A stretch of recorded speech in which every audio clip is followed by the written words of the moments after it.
বন্ধুরা অ্যাকুয়ারিয়ামটি চোট লেগে ক্র্যাক খেয়ে জল লিকেজ করছে। তো আমি তার জন্য কি করব? বাজার থেকে রিস্টবন্ড নামের একটি আঠা পাওয়া যায়। আপনারা দেখুন ভিডিওর মাধ্যমে একদম এই ধরনের। আপনারা সেটা নিয়ে আসুন এবং কোনো কিছু এছাড়াই কাজটাকে পরিষ্কার করে এবং শুকনো করে, অবশ্যই শুকনো করে আমি দেখুন কিভাবে লাগাচ্ছি। একদম, একদম মোটা করে লাগাবেন। হ্যাঁ, গাঢ় করে লাগাবেন একদম। আর আঙুলের মাধ্যমে নিজের হাতের আঙুলের মাধ্যমে ভালো করে এটাকে ২ সাইডে লেবড়ে দেবেন এবং লেবড়ে দেওয়ার পরে দেখবেন মোটামুটি আপনার লিকেজগুলো বন্ধ হয়ে গেছে।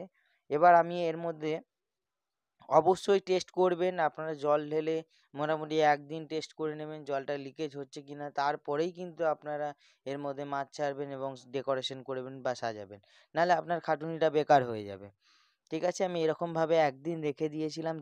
তাহলে বন্ধুরা দেখতে পেলেন আমি কিভাবে লিকেজটাকে বন্ধ করলাম। আর দেখুন কি সুন্দরভাবে ডেকোরেশন করেছি। আর এরকম ডেকোরেশন করলে কিন্তু সবাইরই ভালো লাগে। আপনারাও এরকমভাবেই নিজের ঘরে ইজিলি এই কাজটা করে নিতে পারবেন। আর নতুন করে কেনার দরকার নেই। চলুন টাটা, বাই বাই।